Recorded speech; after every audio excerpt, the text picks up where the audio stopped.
I am Leon Hayes, 69 years old, and this is the story of how I lost a daughter but reclaimed my soul. At my only daughter's wedding, her fiancé pulled a chair out from under me as I was about to sit, sending me crashing to the floor in front of 300 of their wealthy guests. He laughed and told everyone that's where I belonged. What he didn't know was that he was speaking to the silent majority owner of his entire family's fortune. And by the end of the night, he would learn his lesson when his own father, with a look of sheer terror, bowed his head and asked me for forgiveness.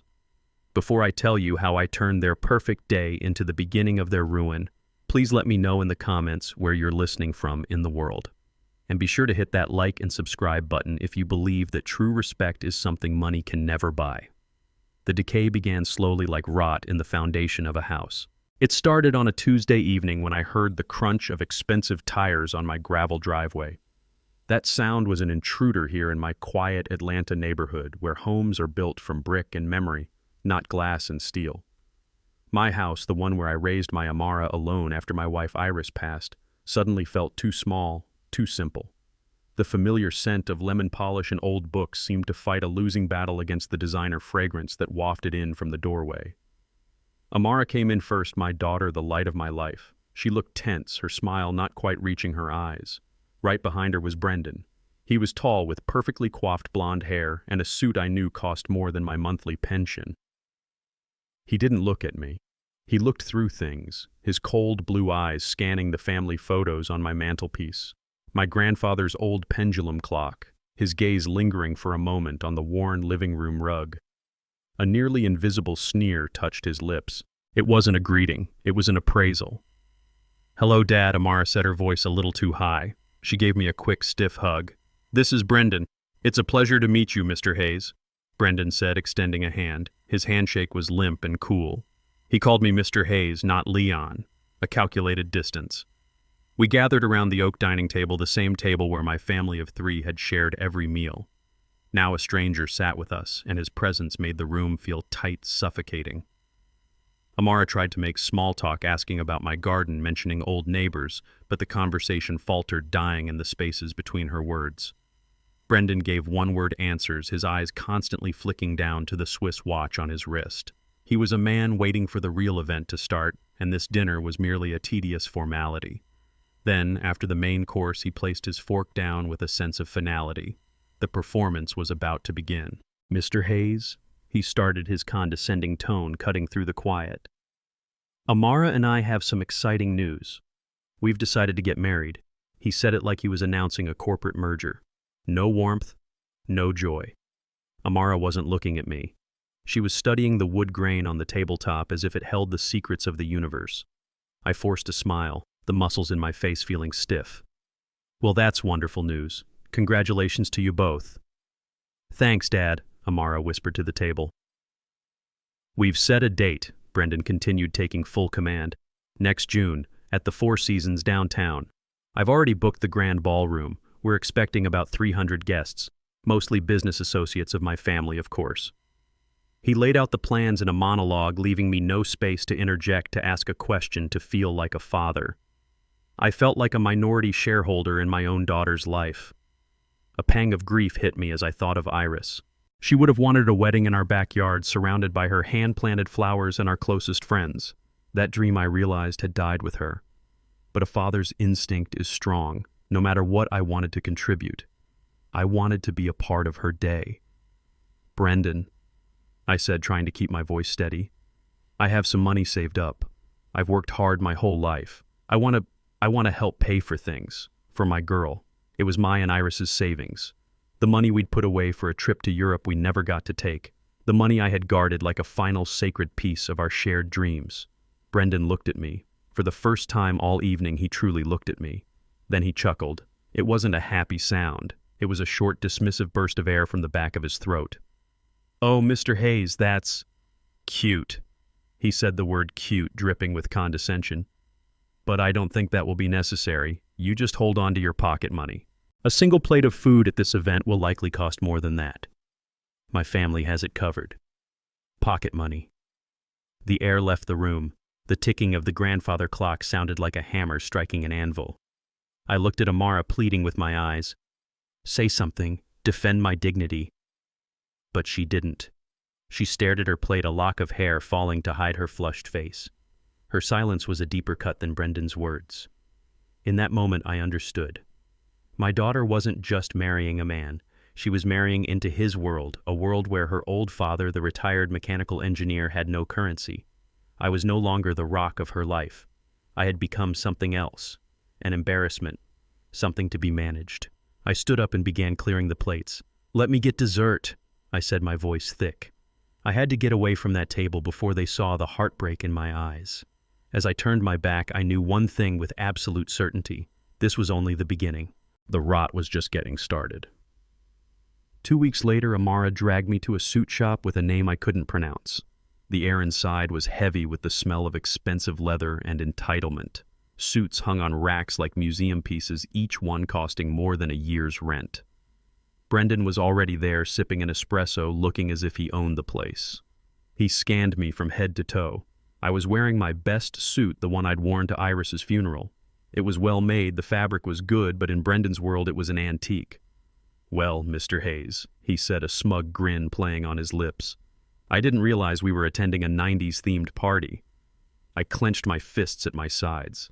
"This is my best suit, Brendan." I can see that he replied, his tone like he was speaking to a child. He snapped his fingers, summoning a salesman in a perfectly tailored outfit. "Find something for this gentleman. More current. Charcoal gray. Italian cut. Slim fit. Get him the best you have." The salesman led me to a fitting room. I felt like an imposter. When I put on the new suit, I had to admit it fit like a glove. But when I looked in the mirror, I didn't recognize the man staring back. He looked slick, foreign, and hollow. I walked out. Amara gasped. "Oh, Dad, you look amazing." But Brendan just nodded professionally. "An improvement," he declared. He walked over and adjusted my lapels, a gesture of pure dominance. "At least, now you won't look completely out of place standing next to my father." When we got to the register, I pulled out my wallet. This was a matter of honor. "I'll pay for this," I said firmly. Brendan placed his hand over mine, a light, patronizing tap. "No need, Mr. Hayes. Consider it a gift." He turned to the salesman. "Put it on my account. He can't afford it." He said it just loud enough for the other customers to hear. Heat rushed to my face. Amara quickly said, "Brendan, don't." But it was too late. The humiliation was already hanging in the air. I tried to hand my credit card to the cashier, but Amara gently pushed my hand down. "Let it go, Dad," she whispered. "Just let Brendan handle it. Don't make things complicated. Don't make things complicated." As if my dignity was an unnecessary complication. As we were about to leave, Brendan stopped. He pulled a small box from his pocket and handed it to me. "Here, this too, so you don't look so lost." I opened it. Inside was a tie clip.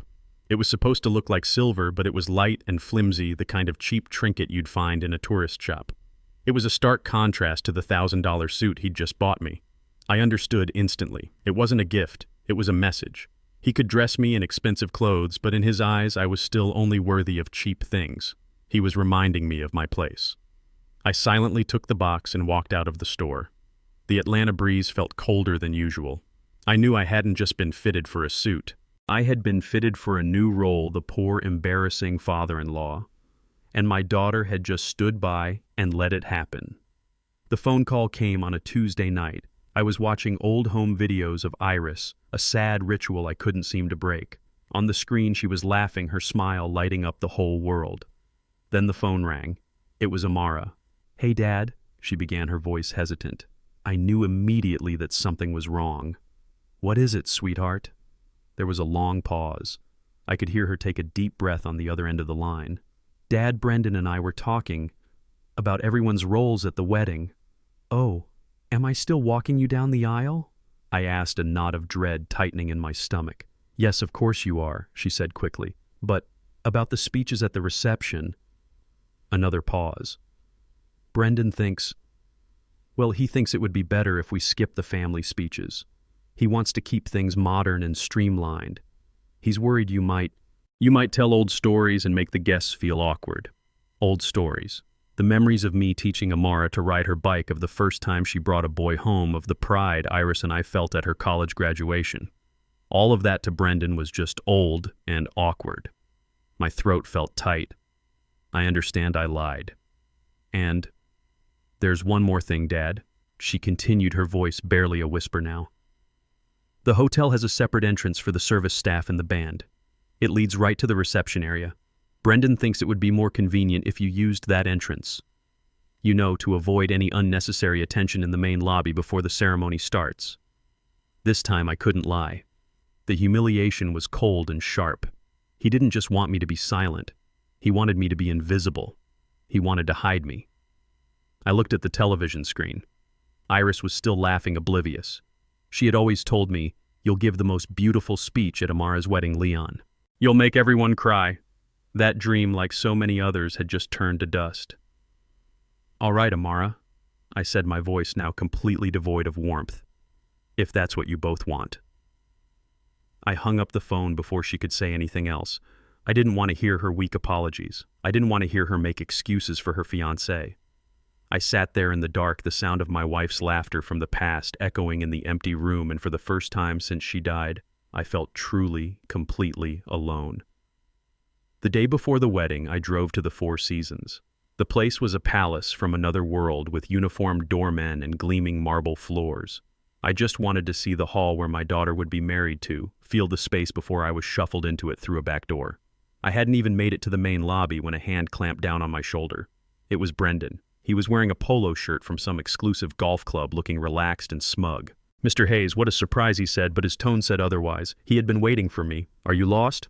"I came to see the venue," I answered flatly. "No need. I'll show you to your table tomorrow. It's an easy one to find." He smiled. It didn't reach his eyes. "Actually, I'm glad I ran into you." He reached into his pocket, pulled out a thick envelope, and shoved it into my jacket pocket. "Here's a little pocket money," he said, his voice low as if bestowing a great favor. "For tomorrow, so you can tip a waiter or buy yourself a drink if you need to. I don't want you to feel out of place." The envelope felt like a lead weight against my chest. This wasn't kindness, it was control. He was making me a dependent, someone he needed to take care of. And a little piece of advice, he continued, patting my shoulder in that way a boss pats an underling. "Tomorrow, just stay at your table. Don't wander around and bother my guests. They're very important people. You understand what I'm saying, right?" I looked him straight in his cold blue eyes. There was no respect there, only calculation. He didn't see a father. He saw a potential problem that needed to be managed. I said nothing. I just gave him a slow, deliberate nod. He was satisfied. "Good. I knew you'd understand." He turned and walked away, disappearing into the opulent lobby. I stood alone on the sidewalk, my hand clutching the envelope in my pocket. The city wind whipped between the tall buildings. I pulled the envelope out and opened it. Inside was a thick stack of brand new $100 bills. He had planned this humiliation down to the last detail. In that moment, the patience I had clung to for months finally shattered. The sadness curdled into something harder, colder. The endurance was over. This wasn't about a wedding anymore. This was about honor. And I would not let him or anyone trample on mine. I put the envelope back in my pocket. Not to be spent, but to be kept as evidence. Evidence of his monumental arrogance. Tomorrow at my daughter's wedding, a show would take place. But it wouldn't be the one Brendan had written. It would be mine. The ballroom at the Four Seasons was transformed into something resembling a cathedral made of flowers and crystal. Thousands of white roses and orchids cascaded from the ceiling, their scent so overpowering it felt heavy, artificial. A string quartet played softly in the corner, their music a delicate soundtrack to the hushed whispers of money and influence that filled the room. The guests were a sea of designer dresses and tailored tuxedos, people whose lives were as polished as the marble floors beneath their feet. It was beautiful, sterile, and had absolutely nothing to do with my daughter Amara. Or at least the daughter I thought I knew. They had placed my seat in the last row behind a large floral arrangement that partially obscured my view. I was technically present, a name on the seating chart, but I was designed to be overlooked. From my vantage point, I could see the heads of Brendan's parents, Robert and his wife, in the front row. I saw his uncles and aunts all seated in places of honor. I, the father of the bride, was seated further back than some of Brendan's distant business acquaintances. I adjusted the cheap tie clip he had given me. It felt like a brand, a label that read unimportant. I was a ghost at my own daughter's wedding, a silent witness to a transaction I had no part in. Then the music swelled and Amara appeared at the end of the aisle. She was stunning in her white dress, a vision that made my heart ache with a love so fierce it almost choked me. I walked her down the aisle on autopilot, my arm linked with hers, but she felt a million miles away. When I handed her over to Brendan at the altar, I squeezed her hand one last time, a silent plea. "Look at me, my child." But she wouldn't. During the vows, her eyes were locked on Brendan. She recited the words she had memorized, her voice clear and steady. I watched her face, searching for a flicker, a glance, a single moment of connection. I wanted to see her look back at me, the man who had raised her, just once, but her gaze never wavered. It was as if I wasn't there at all. As the minister pronounced them man and wife and the room erupted in polite applause, the feeling finally solidified inside me. I was not the father of the bride. I was simply a guest. An inconvenient, slightly embarrassing guest who had been tucked away in the back, out of sight. The sadness I had been fighting for months gave way to a cold, hard clarity. This was not my family anymore. This was a new entity, a corporation with Brendan as the CEO, and I had just been made redundant. And in that moment I knew I would not be leaving this wedding quietly. The reception was in full swing. The air, thick with the scent of expensive perfume and floral arrangements, buzzed with the sound of 300 conversations happening at once. Glasses, clinked silverware scraped against fine china, and the string quartet had been replaced by a live band playing smooth, inoffensive jazz. Laughter echoed off the high, gilded ceilings. It was a celebration, but it felt more like a performance of happiness than the real thing. I felt a profound sense of detachment, as if I were watching a movie of someone else's life. My assigned table number 32 was tucked away in the furthest corner of the cavernous ballroom, next to a service exit and behind a large potted palm tree. It was the table for afterthoughts for inconvenient relatives. Taking a deep breath, I began my long walk across the polished dance floor. Every step felt heavy. I kept my eyes down, feeling the gazes of the other guests on my back. I was an anomaly in their world of inherited wealth and effortless privilege, an old black man in a borrowed suit, a relic from a life they couldn't possibly imagine. Just as I reached the table, a voice boomed from behind me, startling me. "Mr. Hayes, let me get that for you." It was Brendan. He had a wide, artificial smile plastered on his face, a champagne flute in one hand. He was playing the part of the gracious host, the attentive son-in-law for all the watching eyes. His performance was flawless. He moved with a practiced ease, pulling out the chair for me with a grand theatrical gesture. "Here you are, Dad," he said, using the word dad for the first time. It sounded foreign and sharp coming from his lips, a word he used as a prop in his little play. I was tired of fighting, tired of the constant subtle warfare. For a fleeting second I thought maybe, just maybe, this was a peace offering, a moment of public decency. So I gave him a small, weary nod of thanks and turned to sit down. The moment my weight shifted, the chair vanished. It wasn't there. Brendan had pulled it back at the last possible second. For a heartbeat, there was nothing but air beneath me.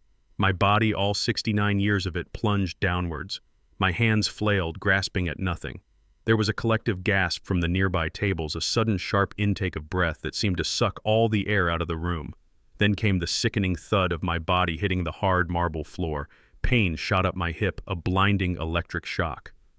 For a moment I just lay there, the wind knocked out of me, staring up at the glittering chandeliers. The entire ballroom had fallen silent. 300 pairs of eyes were fixed on me. The old man sprawled on the floor. The jazz band faltered, a lone saxophone note hanging in the air before dying out. The silence was absolute, a thick, heavy blanket of shock and disbelief. Then Brendan's voice sliced through it loud and clear. "Oops, my mistake," he bellowed, and then he delivered the line he had clearly been rehearsing. "I guess your place is on the floor, after all." A beat of silence followed, and then a wave of laughter broke out. It wasn't everyone. It was the younger guests, his friends, his sycophants, all eager to be in on the cruel joke. Their laughter was sharp and ugly, echoing in the vast room. It was the sound of pack animals turning on the weak. I pushed myself up onto my elbows, the pain in my hip now a dull, throbbing ache. I looked for my daughter. I found her standing near the head table, a statue carved from ice. Her face was pale, her eyes wide with a horror she couldn't conceal. But she didn't move. She didn't run to me. She didn't scream at her new husband. She just stood there, paralyzed, a silent accomplice to my public humiliation. Her inaction was the final, deepest betrayal. It was the blow that hurt more than the fall. But then something shifted. The laughter began to die down, sputtering out as a new figure moved through the crowd. It was Robert Collins, Brendan's father. His face, usually a controlled mask of corporate authority, was pale and rigid. He wasn't walking. He was striding, his movements urgent, his eyes locked on me with an intensity that silenced everyone he passed. He ignored his laughing son. He ignored my frozen daughter. He moved with a singular, desperate purpose. The crowd parted for him as he approached the corner where I lay. He stopped a few feet away, his chest heaving slightly. The look on his face wasn't pity or anger. It was something else entirely. It was disbelief, awe, and something that looked terrifyingly like fear. The powerful CEO of Collins Tech looked down at me, the broken old man on the floor, and his carefully constructed composure completely shattered. He took a hesitant step forward, leaning down slightly, his voice a hoarse, trembling whisper that seemed to carry across the entire silent room. "Sir, is that you, Mr. Hayes?" Ignoring the whispers and the sea of stunned faces, Robert Collins rushed to my side. He didn't offer a hand, he practically knelt, his movements filled with a desperate urgency that was shocking to behold. He gently, respectfully placed his hands under my arms and helped me to my feet as if I were made of fragile glass. He brushed a speck of dust from my shoulder with a trembling hand, his eyes filled with a profound, unreadable emotion. Throughout this, he never once looked at his son. Brendan, who was still standing there with a stupid, fading smirk on his face, was rendered completely invisible. "Dad, what are you doing?" Brendan stammered, his bravado finally cracking. Robert acted as if he hadn't heard a thing. His entire world had narrowed to me. Once I was on my feet, I met Robert's gaze. The panic in his eyes was unmistakable. For a long moment, we just looked at each other, a silent conversation passing between us that spanned 3 decades. "Leon were..." "I am so sorry," he began, his voice raspy.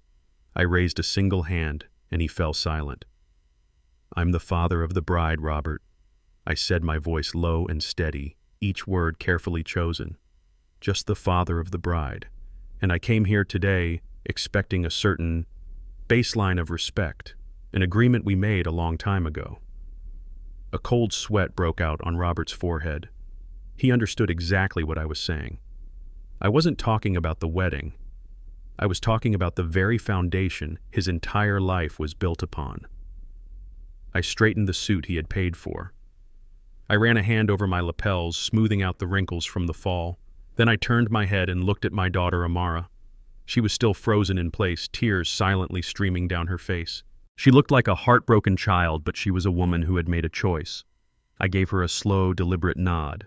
It was not a nod of forgiveness. It was a nod of acknowledgement, a final goodbye to the girl she used to be. And then, without another word to anyone, I turned and began to walk away. I didn't rush. My hip throbbed with a dull pain, but I forced myself to walk with a steady, unhurried gait. My silence was my statement. It was louder than any accusation, more powerful than any curse. The entire ballroom watched me go, the only sound the soft, rhythmic tap of my shoes on the marble floor. It was the sound of a king abdicating his throne, leaving his subjects to deal with the chaos he left behind.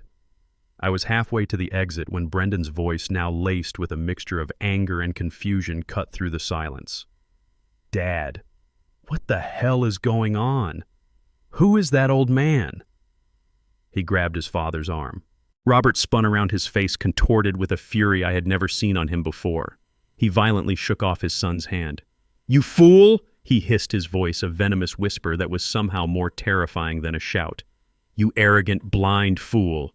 You have no idea what you've just done." "But Dad, it was just a joke," Brendan pleaded, his voice cracking. "A joke." Robert's laugh was a harsh, broken sound. He looked at his son with utter contempt. "You didn't just play a joke, Brendan. You just detonated a bomb in the middle of our lives. Now shut your mouth and stay out of my way." With that, Robert turned his back on his son and his new daughter-in-law and hurried after me, his footsteps echoing my own, the sound of a man desperately chasing after his own salvation. The drive home was a blur. I don't remember the traffic, the streetlights, or the familiar turn onto my street. The next thing I knew, I was standing in my quiet living room, the silence a welcome relief after the cacophony of the wedding. My hip was a dull, persistent ache, a physical reminder of the deeper, invisible wound that had been inflicted. My phone began to buzz on the hall table, the screen lighting up with Amara's name. It buzzed once, twice, a frantic, desperate vibration. I watched it feeling nothing but a profound emptiness. Let it buzz. Her voice was the last thing I wanted to hear. Her silence at the wedding had told me everything I needed to know. The phone finally stopped and the silence returned heavier this time. It buzzed again a few minutes later. Brendan's name this time. I let out a short, harsh laugh. The arrogance of the man was truly boundless. I let it go to voicemail just as I had with my daughter's call. They had made their choices. Now it was time for me to make mine. I walked over to my old roll-top desk, the one that had belonged to my father. My hands were steady as I unlocked a small, deep drawer. I didn't reach for a bottle of bourbon or an old pistol. I reached for an old leather-bound address book. My fingers stained with a lifetime of grease and oil traced over the faded names until I found the one I was looking for: Ben Carter. Ben wasn't just my lawyer. He was one of the few people in the world who knew the truth of my life. I picked up my landline, the familiar weight of the receiver a comfort in my hand, and dialed the number from memory. It was well past midnight, but I knew he would answer. He always did. The phone rang only once. Ben, he said, his voice instantly alert, no trace of sleep. "It's Leon," I said. A pause on the other end. "I knew what you were going to say before you even said it," Ben replied, his tone grim. "I saw a video clip online. It's already spreading." "Leon, are you all right?" "I'm fine, Ben. Better than I've been in years." There was another pause.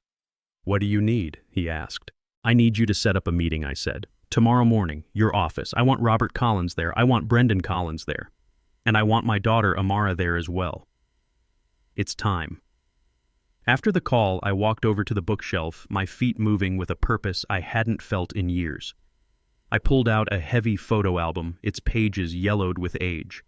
I flipped through the pictures of Amara's childhood, of Iris and me on our own wedding day, until I found the one I was looking for.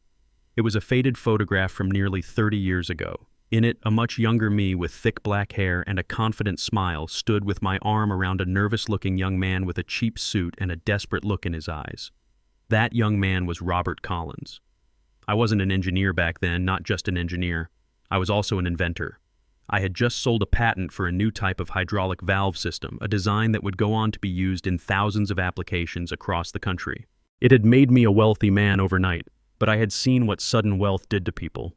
I wanted Amara to grow up grounded, to value hard work and character, not trust funds and privilege. So I made a choice. I would live simply, and I would invest my money quietly under a different name. Robert Collins was my first investment. His small tech startup was on the verge of bankruptcy. He was brilliant, but he was a terrible businessman. I saw the potential, but I also saw the hunger in his eyes, the ambition that could easily curdle into greed. I met with him not as Leon Hayes, the engineer, but as the architect, a silent investor. I saved his company. I gave him the capital he needed to build his empire. I took a 51% stake, a controlling interest, and placed it in an ironclad trust named after my wife Iris. My one condition was simple: a gentleman's agreement. He could run the company. He could become a titan of industry, but he and his family must always operate with two core principles: respect and humility. For 30 years he had honored that agreement. But tonight, his son had taken that agreement and thrown it onto a marble floor along with my dignity. He had let his son grow into an arrogant monster, a boy who thought his wealth made him a king. And he had forgotten who had built the kingdom in the first place. I closed the photo album. The ache in my hip was still there, but it was no longer a sign of weakness. It was a fuel. The quiet, simple life I had built for myself was not a result of failure. It was a result of choice. The choice to protect my daughter from the very poison that now ran through the veins of the man she had just married. The man whose entire pampered existence was funded by the quiet work of the old man he had just tried to humiliate. Brendan didn't just pull a chair out from under me. He had pulled the chair out from under his entire family. And tomorrow morning, in a quiet, air-conditioned law office, they were all about to hit the floor. The sun had barely risen, casting long, distorted shadows across my living room floor when the frantic banging started. It wasn't a polite knock. It was the sound of pure desperation, a rapid, insistent pounding that rattled the old wooden door in its frame. I had been sitting in my armchair in the dark, a cup of black coffee growing cold in my hands, waiting. I knew he would come. I opened the door to find Robert Collins standing on my porch, a man utterly undone. The bespoke suit he wore was rumpled, his silver hair was disheveled, and his face was a ghastly shade of pale. The mask of the powerful CEO was gone, replaced by the raw, terrified face of a man staring into an abyss. He looked like he hadn't slept in a decade. "Leon, please," he stammered, his voice cracking. He looked past me into the simple interior of my home as if seeing it for the first time. "We need to talk. You can't do this. My son, he's a fool, an arrogant, spoiled fool. I know that. But please don't destroy everything over this. I'll make him apologize. He'll get on his knees. Whatever you want, just name it." His pleading was pathetic, but I felt no pity. Only a cold, hard sense of inevitability. I stepped back and held the door open. "Come in, Robert. You look like you could use a glass of water." He stumbled inside, collapsing onto the sofa, a man deflated. I handed him the water and he drank it in one long, shuddering gulp. I sat down in my armchair opposite him, the same chair where I had made the decision to change the course of all our lives just hours before. I let the silence hang in the air, a heavy, suffocating weight.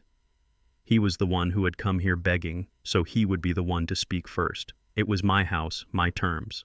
"I'm not going to destroy anything, Robert," I said, finally my voice calm and measured. "You two already did that, last night. You destroyed a promise we made in a dusty little diner 30 years ago. Do you even remember it?" He looked up at me, his eyes wide with a dawning horror. He remembered. "The two principles," I continued, pressing my advantage, "the only two things I asked for in exchange for saving your entire world: respect and humility. You have failed on both counts. You let your son grow into a monster, Robert. You stood by and watched him rot from the inside out with the wealth I provided. And yesterday you let him aim that rot at me. That was your final mistake." Tears welled in Robert's eyes. He buried his face in his hands, his shoulders shaking. "I didn't know Leon," he choked out. "I swear to God I didn't know it was you. For 30 years I've wondered. I've laid awake at night trying to figure out who the architect was. I never in a million years would have guessed." He trailed off, his voice thick with a despair that was almost absolute. He began to speak not to me, but to the ghosts in the room, the story pouring out of him like a confession he had been holding in for half his life. "I was 28 years old. He began, his voice a low murmur. "My company, my father's legacy, was 6 weeks from bankruptcy. I had leveraged everything. I was about to lose it all. I had a wife, a baby boy, on the way. Brendan. I was desperate. I had been turned down by every bank, every venture capitalist in the city. They said my ideas were sound, but my business plan was a mess. They were right. I was a good engineer, but a terrible CEO. I was sitting in that diner staring at my last $10 when you walked in. You were just a guy in a simple work shirt. You sat down in my booth and said you'd overheard my phone call with the bank. You said you had a proposition. You never told me your name. You just called yourself the architect." He looked up at me, his eyes pleading for some kind of understanding. "You told me you'd been following my work. You believed in the technology. But you said you didn't invest in technology. You invested in people. You gave me a check that night, Leon. A check for $500,000. It felt like all the money in the world. It saved me. But it came with conditions I'd never heard of before. You didn't want a seat on the board. You didn't want quarterly reports. You wanted 51% of the company placed in a blind trust. You told me the trust would be named Iris. I never knew why." He choked on a sob. "Now I do. You said I could run the company as if it were my own. I could build it into an empire. I would be the face of it all. All you asked for in return was that I build it and my family on a foundation of humility and respect. You said if I ever lost sight of that, if my ambition ever curdled into arrogance, the architect would return to collect on his investment." He was openly weeping now, the words tumbling out. "I tried, Leon. For years I really tried. I remembered where I came from. But the money, it changes you. It insulates you. And Brendan, I gave him everything I never had. I thought I was being a good father, but I wasn't. I was creating a prince. I was building a monster in my own home, and I was too blind, too busy, too proud to see it. I forgot the promise I made in that diner. I forgot about the quiet man who saved my life and asked for nothing in return but my integrity. Last night when I saw you on that floor, and Brendan was laughing, it all came crashing down. I knew. In that single horrifying moment, I knew that the architect had finally returned, and I knew that I had failed the only man I was ever truly accountable to. He looked at me, his face a ruin of regret and terror. I failed you, Leon, and I have destroyed my family. Ben Carter's law office was on the 40th floor of a skyscraper that pierced the Atlanta skyline. The conference room was a sterile box of glass and chrome with a panoramic view of a city that suddenly felt very small. The air inside was cold, recycled, and utterly devoid of emotion. I sat at one end of the long mahogany table. Ben, my lawyer, sat beside me, a stack of leather-bound documents placed neatly in front of him. Robert Collins sat opposite us, his face gray and haggard. He hadn't said a word since arriving. Next to him, my daughter Amara stared at her hands, her face pale and tear-streaked. The final member of our party. Brendan strode in 5 minutes late, a cup of expensive coffee in his hand and a look of profound irritation on his face. He was still wearing the clothes from the wedding reception, looking rumpled and entitled. He didn't sit down. He paced behind his chair, looking at me with a smirk. "All right, old man, what's this all about? You dragged us all the way down here at 8 in the morning. Are you trying to sue me for assault? You want to pay out for your little tumble, is that it?" He chuckled. "Fine. How much do you want?" 50 grand, 100. Name your price. I'm sure my father will write you a check just to make this whole embarrassing episode go away." Amara flinched at his words but said nothing. Robert didn't even look at his son. He just stared at the polished surface of the table as if it were the gaping mouth of hell. I remained silent. I just looked at him, letting his arrogance fill the room, letting it hang in the air like a thick, toxic smoke. He was still performing, still playing the king. He had no idea he was a jester standing on a trap door. Ben Carter cleared his throat, a small, precise sound that cut through Brendan's blustering. "If everyone is ready," he said, his voice flat and professional, "we can begin." He opened the first document. "We are gathered here today to discuss the ownership structure of Collins Technology Incorporated." Brendan rolled his eyes. "Oh, for God's sake. What does that have to do with him?" He gestured dismissively at me. Ben ignored him. "As of this morning," he continued, "Collins Tech is a privately held corporation with one majority shareholder. That shareholder controls the company through a private family trust." Brendan scoffed. "Yeah, the Collins family trust. My father is the trustee. This is all very boring. Can we get to the part where you tell us how much money you want?" Ben looked up from his papers, his gaze meeting Brendan's for the first time. His eyes were like chips of ice. "Actually, Mr. Collins, you are mistaken," he said. "The Collins Family Trust is a minority shareholder. It holds 49% of the company's voting shares. The other 51%, the controlling interest, is held by a different entity. It is a blind trust established 30 years ago. It is called the Iris Trust." A flicker of confusion crossed Brendan's face. "What? That's impossible. I've seen the corporate filings. My father controls the company." He turned to Robert. "Dad, what is this clown talking about?" Robert didn't move, didn't speak. He was a statue of shame. Brendan's voice rose, a note of hysteria creeping in. "This is insane. Some kind of shakedown. You can't just invent some fake trust and claim you own half our company." He pointed a trembling finger at me. "This is his doing, isn't it? The old man is trying to blackmail us. You won't get a dime, you hear me? Not one damn dime." Ben Carter remained perfectly calm. He slid a document across the table. "This is the founding charter for the Iris Trust," he said. "It is dated October 16th, 1995. You will note it is the legal instrument that holds 51% of the shares of Collins Technology." He then slid a second document over. "And this is the legal declaration of the sole trustee and beneficiary of the Iris Trust. The person with absolute and total control over that 51%. His name is Mr. Leon Hayes." Brendan stared at the papers, his face turning from red to a blotchy white. He snatched them up. "This is a forgery, a complete fabrication." He laughed a high, unhinged sound. "My father would never sign something like this. You have no proof. My father will sue you into oblivion." Ben leaned back in his chair. "That will be difficult," he said calmly, "because your father's signature is on the founding charter, as is his thumbprint taken at the time of signing for biometric verification. We also have the original wire transfer records from the architect's private bank to your father's failing company, and finally we have the original contract." He placed the final document on the table with a soft thud.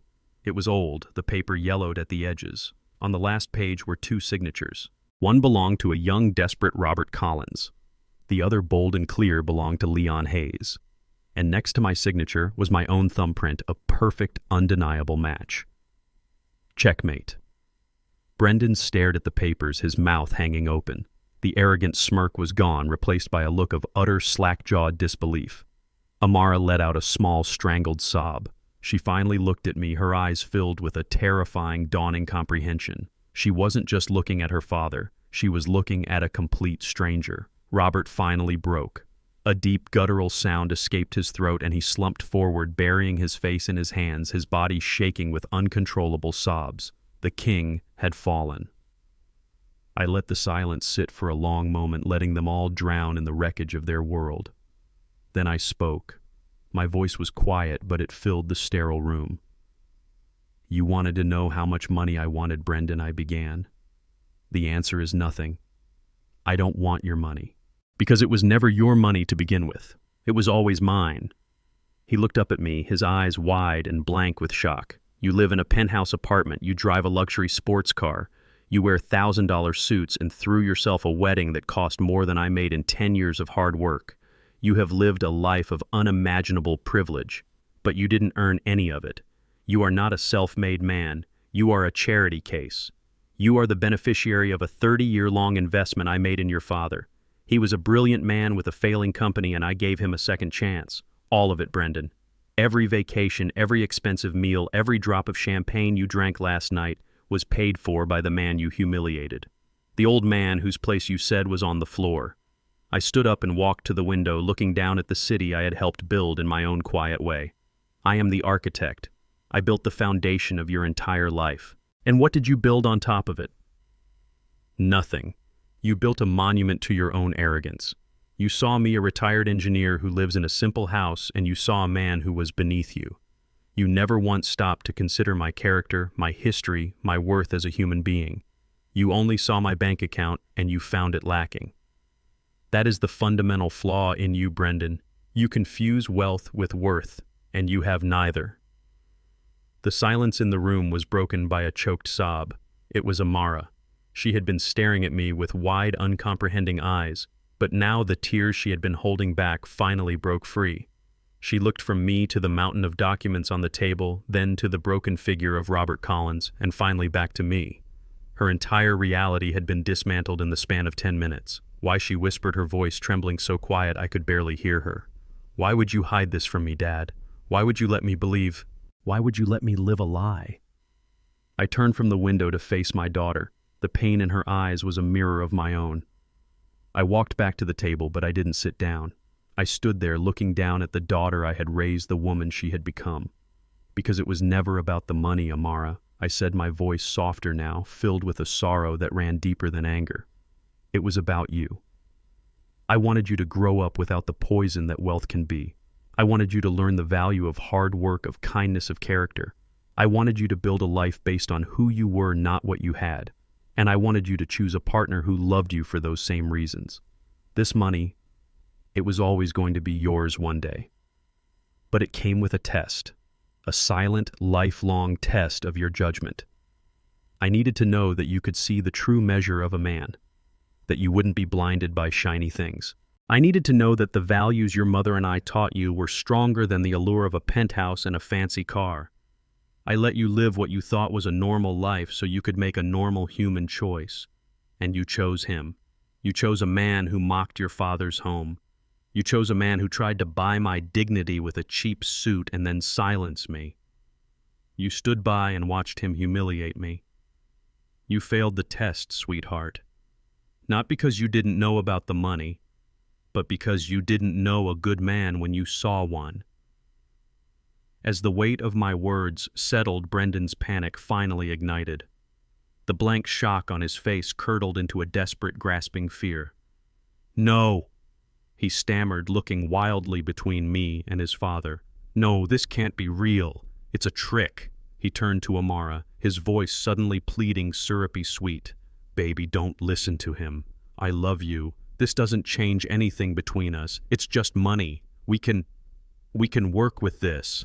He was babbling now, his composure completely gone. "We can make this right, sir. Mr. Hayes. Leon, I'm sorry I was an idiot, a complete fool. I respect you, I really do. I was trying to impress my friends. It was a joke, a stupid, terrible joke. Let me make it up to you, I'll do anything." His eyes darted around the room, searching for a lifeline, a friendly face, and finding none. He was a drowning man, and the water was rising fast. He finally understood that he wasn't a player in a game. He was the pawn being sacrificed. Just as Brendan started to move toward me, a hand shot out and grabbed his arm. It was Robert. He rose from his chair, his face no longer a mask of grief, but of cold, hard resolve. He looked like the CEO again, but this time all of his authority was directed at his own son. "Enough," he said, his voice dangerously quiet. "You will not speak to this man again. You have done enough damage. But Dad, we have to fix this." Brendan whined, trying to pull his arm free. Robert's grip was like iron. "There is no we," he said, the words falling like chips of ice. "There is only you. You are a disgrace to my name. You are a disgrace to the memory of your grandparents. You embody every single thing I promised him I would never become. You are the failure of my life's work." He turned his head slightly to look at me, his eyes filled with a terrible final clarity. "Mr. Hayes," he said, his voice formal and steady. 30 years ago, you made an investment in me. Today I am cutting my losses." He turned back to Brendan. "You are no longer my son. You are cut off. Your credit cards will be canceled before we leave this room. The keys to the apartment and the car are to be left on this table. You will not receive another dollar from me or any entity I control for the rest of your life. I suggest you find a job." Brendan's face crumpled. The last vestiges of his arrogance dissolved into pure, pathetic terror. "You can't do that," he shrieked, his voice cracking. "You can't. I'm your son." "You were my son," Robert corrected him, his voice devoid of all emotion. "Now you are just a stranger who has caused me an immeasurable amount of pain. Ben," he said, looking at my lawyer, "please have security escort this person out of the building." Ben Carter nodded once and discreetly pressed a button under the conference table. Brendan began to sob, great gulping, ugly sounds. He looked at Amara. "Baby, please, don't let them do this." Amara just stared at him, her face a mask of disgust and heartbreak. She didn't say a word. 2 large uniformed security guards entered the room. They moved with quiet efficiency, each taking one of Brendan's arms. He didn't fight. All the energy had drained out of him. He was a puppet with its strings cut. They half-walked, half-dragged him out of the room, his pathetic sobs echoing down the hallway until the heavy conference room door clicked shut, leaving the 4 of us in a sudden, profound silence. The heavy silence in the conference room was a vacuum pulling all the remaining energy and emotion from the air. Robert sat slumped in his chair, a broken man. Amara was quiet, her tears having traced clean paths through her makeup, her face a mask of shock and dawning grief. I looked at Robert not with triumph, but with a weary sense of responsibility. This was not about destruction. It was about correction. It was about restoring balance to a system that had become dangerously unstable. "Robert," I said, my voice cutting through the silence, "Collins Technology will continue to operate. I am not a CEO. I am an engineer. I have no interest in running your company. You built it, and you are the best person to lead it. This was never about tearing down what you have accomplished. It was about reminding you of the foundation it was all built upon. A flicker of something, perhaps gratitude, perhaps just sheer surprise, crossed his face. He looked up at me, his eyes red-rimmed and exhausted. However, I continued, there will be some significant changes to the corporate structure and the distribution of its profits. The Iris Trust, as the majority shareholder, will be exercising its authority. Let's start with your son. Ben, I said, turning to my lawyer, please draft the necessary legal documents. Brendan Collins is to be permanently and irrevocably removed as a beneficiary from any and all Collins family trusts, holdings, and personal accounts controlled by his father. He is to be disinherited completely. He is to receive no further financial support, direct or indirect, from this point forward. He has been given every advantage in the world, and he has used it to become a cruel and arrogant man. Now he will be given the one advantage he never had the opportunity to build a life on his own merits. He will learn the value of $1 by earning it. He will learn the value of respect by having none. He will learn what it is to be a man, not by inheriting a fortune, but by forging a character. This is not a punishment. It is his last best chance at a meaningful life. Robert nodded slowly, a silent, painful acceptance of his son's fate. It was a harsh verdict, but a necessary one. The rot had to be cut out completely. Next, we will address the Iris Trust itself, I went on.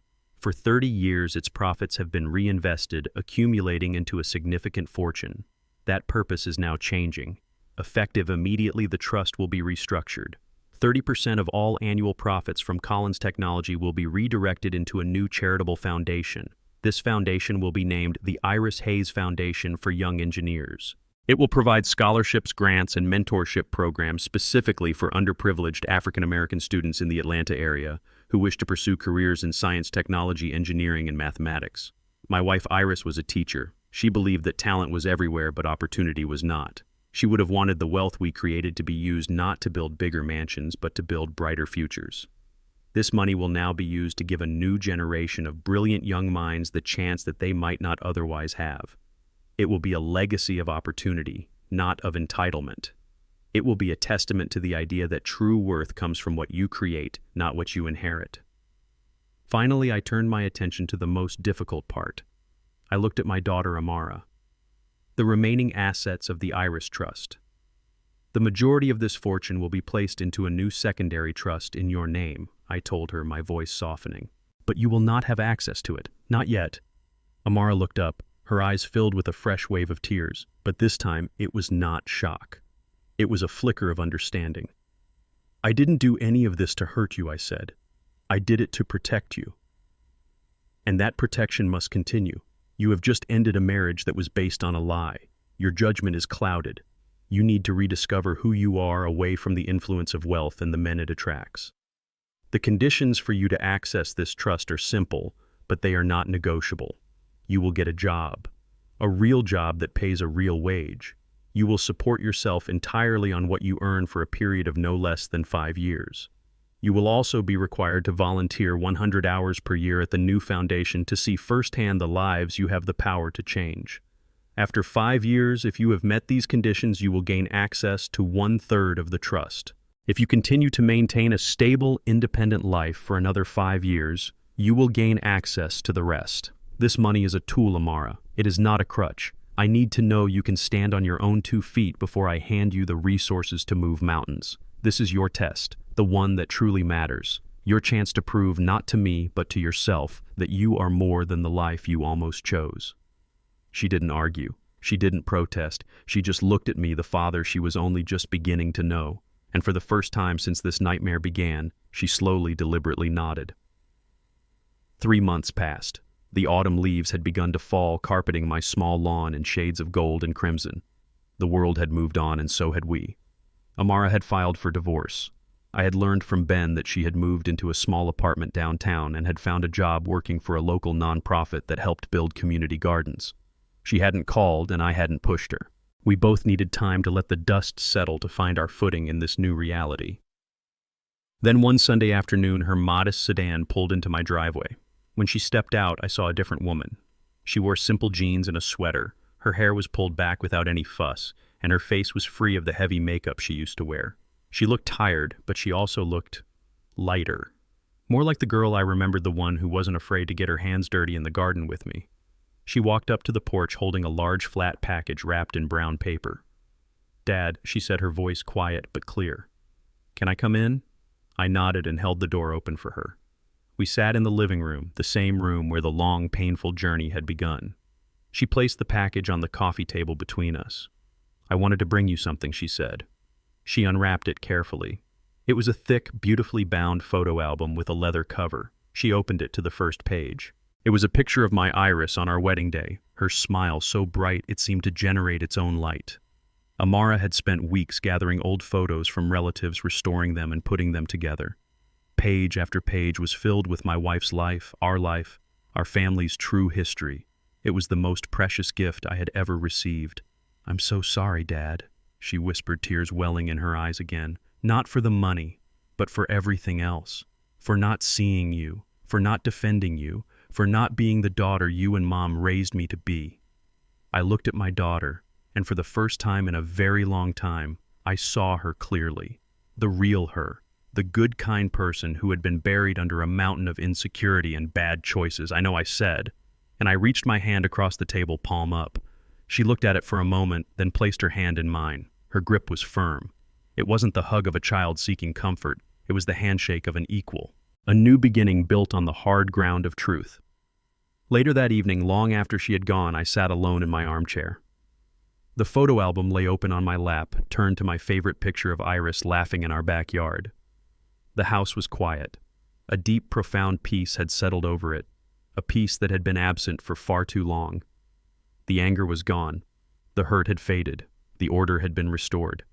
My wife's memory was now a force for good in the world, and my daughter was finally on the path to finding her own worth. My work was done. This whole experience taught me that a person's true worth is invisible to those who are blinded by the superficial glare of money and status. For years, I believed that living a simple life was the best way to protect my daughter. But I learned that character cannot simply be sheltered. It must be tested in the fires of real life. My quiet world, which my son-in-law saw as a sign of failure, was in fact my greatest strength. It gave me the clarity to see the truth. And I learned that sometimes creating a painful conflict is the only way to restore peace and dignity. Tell us in the comments below, what is the most important value a parent can teach their child